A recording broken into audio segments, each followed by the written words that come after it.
इस बात से बिल्कुल फ़र्क नहीं पड़ता कि आप रेस कहाँ स्टार्ट करते हो। इस बात से बिल्कुल फ़र्क नहीं पड़ता कि रेस स्टार्ट करते समय आपके पास टैलेंट कितना है। इस बात से भी फ़र्क नहीं पड़ता कि रेस स्टार्ट करते समय आपके पास कितना पैसा था। फ़र्क इस बात से पड़ता है कि जब रेस एंड होती है तो आप अपने आप को किस स्थिति में पाते हैं। जीतना हारना इम्पोर्टेंट नहीं है, और क्या आपने अपना सब कुछ दिया है उस रेस को, ये इम्पोर्टेंट है। यानी कि एक तरफ दिखावा है, दूसरी तरफ सच्चाई है। ऐसा ही कुछ UFC 285 कार्ड है जिसके बारे में हम बात करेंगे। यह है Indian fight junkie. Indian fight junkie में आप सभी का स्वागत है। जो पहली बार आ रहे हैं प्लीज़ सब्सक्राइब करके बेल आइकन क्लिक करिए, और जो हमेशा से आते रहते हैं थैंक यू।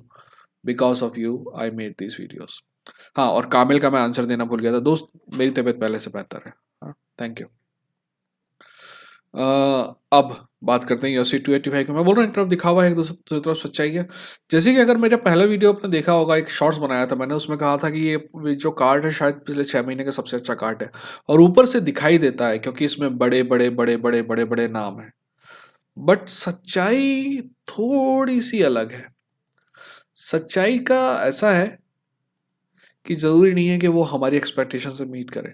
जब मैं ये फाइट में एक फाइट वाइज नीचे जाता हूँ, एनालिसिस करता हूँ, तो मैं पाता हूँ कि ये कार्ड दिखने में बहुत अच्छा है, बट इसमें बहुत सारी वन साइडेड फाइट है, और उन्हीं फाइट्स के बारे में हम एक एक करके बात करेंगे, तो आप भी ये रियलाइज करेंगे। ठीक है, तो फिर से एक बार रिक्वेस्ट है, आगे बढ़ने से पहले सब्सक्राइब करके बेल आइकन क्लिक कर दीजिए।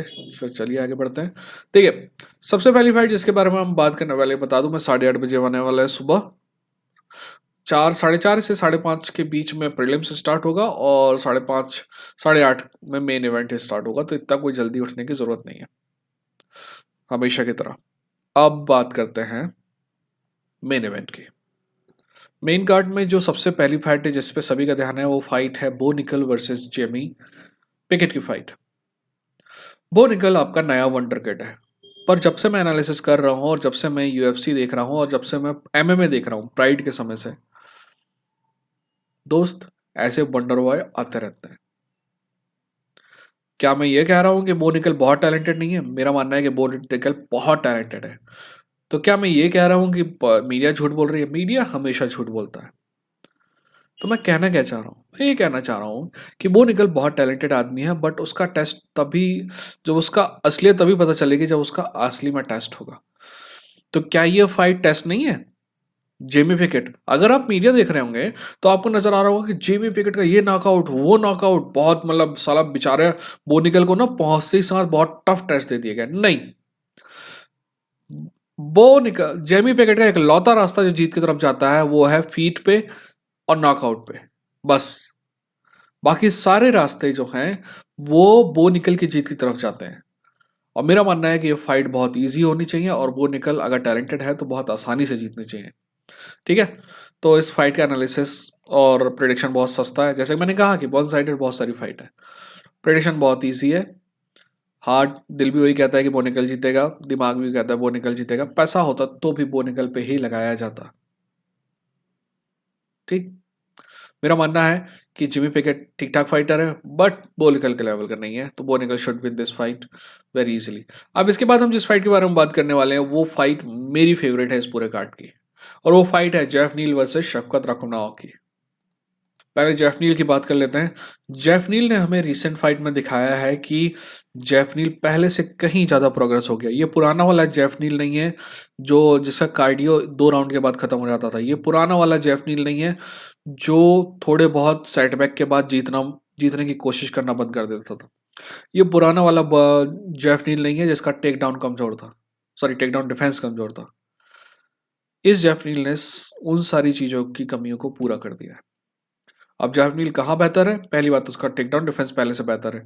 दूसरी बात, जेफ नील के पास without a shadow of doubt Shafqat से ज्यादा पावर है, कोई डाउट नहीं है मेरे को उस बारे में। ठीक है, और तीसरी बात जो बहुत इंपॉर्टेंट है, आखिर ऐसा क्यों है कि ये सारे के सारे फाइट डिक्लाइन किए बट जेफ नील ने फाइट ले ली? Jeff Neil must know something that we don't know. अब बात करते हैं शफकत की। शफकत ग्राउंड पे जेफ नील से बेहतर है। आई नो कि जैफनील की स्ट्राइकिंग बहुत अच्छी है, बट शफकत स्ट्राइकिंग में भी जैफनील से बेहतर है। ठीक है।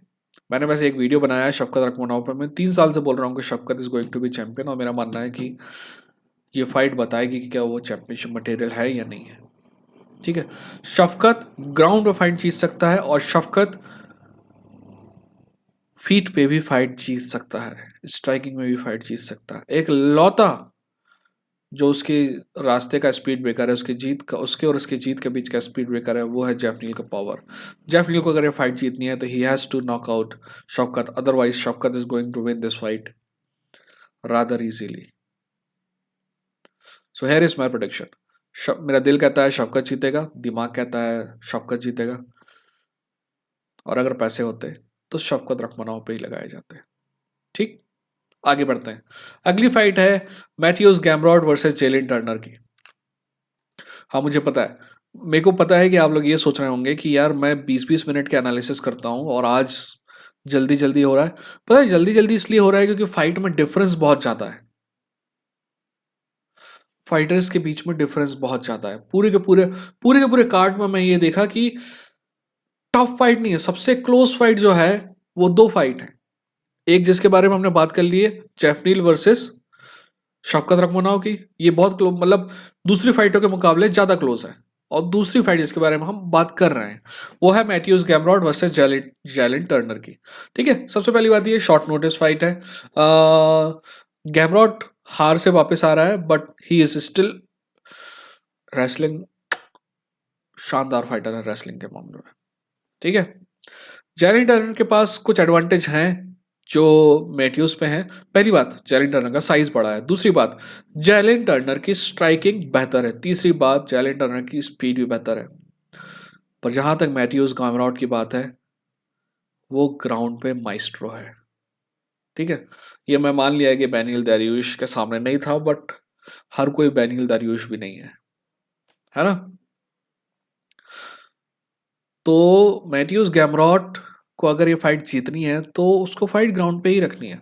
मैथ्यूज गैमरॉट को ये गलतफहमी बिल्कुल भी नहीं होनी चाहिए कि वो जेलिन टर्नर को स्ट्राइकिंग में हराएगा, क्योंकि Jalin Turner is getting better at striking, and to be honest he is a better striker. अब जिस किसी के बारे में आप बात करेंगे तो लगेगा कि ये फाइट बहुत इजी है गैमरॉट के लिए। मेरे को ये नहीं लगता है। मेरे को लगता है कि जेलिन टर्नर पहले से कहीं ज़्यादा इम्प्रूव्ड फाइटर है। मेरे को लगता है कि जेलिन टर्नर इंटेंशंस के साथ इस फाइट में आ रहा है। मेरे को लगता है कि जेलिन टर्नर ने तैयारी की होगी, भले ही शॉर्ट नोटिस फाइट है, बट अगर ये फाइट ग्राउंड पे नहीं जाती है, जेलिन टर्नर ग्राउंड पे जाने से रोक लेता है, तो ये बहुत इंटरेस्टिंग फाइट होने वाली है। और ये फाइट 50-50 तो नहीं, बट 55-45 फाइट है। और मेरा मानना है कि जेलिन टर्नर के पास टैलेंट है कि वो गैमरॉट को हरा सकता है। But at the end of the day मेरा दिल कहता है कि गैमरॉट जीतेगा, दिमाग भी कहता है कि गैमरॉट जीतेगा, और पैसा होता तो भी गैमरॉट पे ही लगाया जाता। अब आप बोलेंगे कि फिर पॉस्ट शॉट, क्योंकि यार मैं क्या करूं, एनालिसिस करने के लिए ज़्यादा कुछ है नहीं। ज़्यादातर फाइट वन साइडेड नजर आ रही है इस पूरे कार्ड में। अगली fight Valentina Shevchenko versus Alexa Grasso. अब इस फाइट के बारे में मैं क्या बोल दूं? मैं आपको ये बोलूं कि एलेक्सा ग्रासो ना उसको स्ट्राइकिंग में भी हरा सकती है और ग्राउंड में भी हरा सकती है। मैं जबरदस्ती बोलूं कि वो बेहतर है? नहीं ना, ये टाइम वेस्ट करने का जरूरत नहीं है ना। ठीक है, देखिए, जहां तक एलेक्सा ग्रासो की बात है ना, एलेक्सा ग्रासो की क्या स्ट्राइकिंग अच्छी है? बहुत अच्छी है। पर क्या बुलेट से बेहतर है? I don't think so. Alexa Grasso के बारे में, पहले वाली एलेक्सा ग्रासो को भूल जाएं। पिछले 2 साल से हम जिस एलेक्सा ग्रासो को देख रहे हैं उसके बारे में अगर हमसे सवाल किया जाए कि क्या इसकी ग्राउंड में एलेक्सा ग्रासो अच्छी है, बहुत अच्छी है, पर क्या वो बुलेट से बेहतर है? I don't think so. ऐसी कौन सी बात है जो एलेक्सा ग्रासो के पास है और वैलेंटीना शेवचेंको के पास नहीं है? और वो है यूथ, जवानी। शायद इसी की वजह से स्पीड। तो एक तरफ एलेक्सा ग्रासो के पास यूथ है, बट मेरा मानना है कि वैलेंटीना शेवचेंको के पास विजडम है, and she should win this fight rather easily. मेरा दिल कहता है वैलेंटीना शेवचेंको जीतेगी, मेरा दिमाग कहता है वैलेंटीना शेवचेंको जीतेगी। पैसा होता तो भी वैलेंटीना शेवचेंको के ऊपर लगाया जाता है। ठीक है, ये को मेन इवेंट हो गया। अब मेन इवेंट की बात करते हैं। अब आप सोच रहे होंगे कि मैं इस फाइट के बारे में भी बोलूंगा कि ये वन साइडेड है। दोस्त, जहां से मैं देख रहा हूं ना, ये फाइट वन साइडेड ही है। पर इसमें कुछ अननोन है, और वो अननोन है पिछले 3 साल। हमको जो वीडियो क्लिप दिखाई जा रही है जॉन जोन्स की, उस पर विश्वास करने की ज़रूरत नहीं है। और जॉन जोन्स जो बोल रहा है उस पर तो बिल्कुल ही विश्वास करने की ज़रूरत नहीं है। क्योंकि जॉन जोन्स अगर किसी को कॉम्प्लीमेंट भी देता है ना, तो वो बैक हैंडेड कॉम्प्लीमेंट उसकी तरफ होता है। मुझे पता है कि आप में से कई लोग जॉन जोन्स के बहुत बड़े फैन हैं। एज अ फाइटर मैं भी जॉन जोन्स का बहुत बड़ा फैन हूँ, but as a human being मैं नहीं हूँ। बट मेरा काम यहाँ पे किसी को पसंद करना और नापसंद करना नहीं है। मेरा काम है, अगर मैं उस आदमी को नहीं भी पसंद पसंद करता और अगर वो फाइट जीत सकता है, तो उसके बारे में बोलने का कि वो जीत सकता है। जबरदस्ती अपना पर्सनल खुन्नस नहीं निकालने का। ठीक है। तो कुछ लोगों ने अनसब्सक्राइब कर दिया क्योंकि मैंने जॉन के बारे में वीडियो बनाया था, उसकी कंट्रोवर्सीज को लेके। तो दोस्त, मेरे को फर्क नहीं पड़ता है। आप मुझे नहीं बताएंगे कि मेरी सोच क्या है, क्योंकि आपने जितने पन्ने नहीं पढ़े होंगे ना, मैंने उतनी किताबें पढ़ी हैं। और हाँ, नॉलेज आज भी किताबों में ही मिलता है, व्हाट्सएप में, यूट्यूब में नहीं मिलता है। पढ़ने से ही आता है। खैर, इस फाइट के बारे में अगर मैं बोलूं कि क्या अननोन है, अननोन है वो 3 साल, लगभग 3 साल, जहां पे जॉन जोन्स एक्टिव नहीं था। वो भले ही कहे कि वो 3 साल प्रैक्टिस कर रहा था, but I don't believe it, because I know this guy. मैं इस आदमी को लगभग 15 साल से देख रहा हूं। आप पूछेगा अपने आप से कि आप कितने साल से देख रहे हैं। ठीक है, आई डोंट बिलीव दैट। पर क्या मैं इस बात पे बिलीव करता हूं कि जॉन जोन्स इतना कमजोर हो चुका है कि सीरियल गान उसको हरा देगा? I also don't believe that. तो मैं इस फाइट के बारे में, ठीक है, जैसा, मैं एक काम करता है, इस फाइट के बारे में पहले बात करेंगे कि क्या मैं सोचता हूं कि कौन जीतेगा। फिर हम बात करेंगे कि क्या दूसरा आदमी अगर जीतना होगा तो उसको क्या करना होगा। ठीक है ना? तो सबसे पहली बात हम बात करते हैं कि जॉन जोन्स के पास क्या ऐसा था, क्या एडवांटेजेस थे 205 में जो उसके पास नहीं है हैवी वेट में।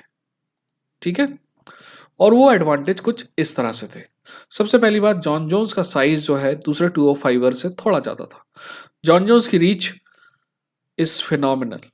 जॉन जोन्स इज लाइक, खैर मैं कोई जानवर का नाम लूंगा तो वो रेसिस्ट हो जाएगा, है ना? तो जॉन जोन्स के हाथ जो है उसकी बॉडी के प्रोपोर्शन से ज्यादा है, तो हमेशा उसका रीच एडवांटेज था, यहाँ नहीं होगा, थोड़ा बहुत रहेगा। साइज का एडवांटेज था, वो यहाँ नहीं होगा। तीसरा एडवांटेज था कार्डियो का। आई डोंट थिंक सो कि यहाँ पे भी वो रहेगा। चौथा एडवांटेज था कि जॉन जोन्स हमेशा जो फाइट का पेस है ना, अपने रेसलिंग की वजह से सेट करता था। ठीक है, हल ज्यादा तेज नहीं, ज्यादा स्लो नहीं, बीच का मीडियम। मेरे ख्याल से वो एडवांटेज भी जॉन जोन्स के पास यहाँ नहीं है। जॉन जोन्स के पास क्या एडवांटेज अभी है? जॉन जोन्स के पास रेसलिंग का एडवांटेज है, जो अभी भी है। जॉन जोन्स वो आदमी है जो डीसी जैसे आदमी से बेहतर रेसलिंग कर सकता है। अगर वो आदमी डीसी जैसे बेहतर आदमी से बेहतर रेसलिंग कर सकता है ना, तो सिरिल गान की कोई चांस नहीं है। जॉन जोन्स रेसलिंग के मामले में सिरिल गान से अलग क्लास में है, लेवल नहीं, अलग क्लास। तो जॉन जोन्स की फाइट इजी तरह आसानी से जीतनी चाहिए एक्चुअली, हाँ। पर ये भी हो सकता है कि हम सब गलत हों, जॉन जोन्स के पास वो सारी चीजें जो थी, जो रेसलिंग एडवांटेज था, वो है ही नहीं। हो सकता है, क्योंकि 3 साल से हमने देखा नहीं। अगर हम 6 महीने पहले देखे होते ना एक फाइट में, तो हमें पता होता है कि जॉन जोन्स के पास अभी भी वो है। तो क्यों ना हम सोचें कि अगर सिरिल गान को ये फाइट जीतना है तो क्या करना होगा। सबसे पहली बात, सिरिल गान को अपनी चीजों पे ध्यान रखना। सिरिल गान जॉन जोन्स के लिए हैवी वेट की पहली फाइट है, इतना वजन कैरी करने की पहली फाइट है। पर सिरिल गान के लिए नहीं है। तो उसके पास यह एडवांटेज है कि वो वजन को आसानी से कैरी कर सकता है, इसीलिए उसका कार्डियो उसको धोखा नहीं देगा 5 राउंड तक। ठीक।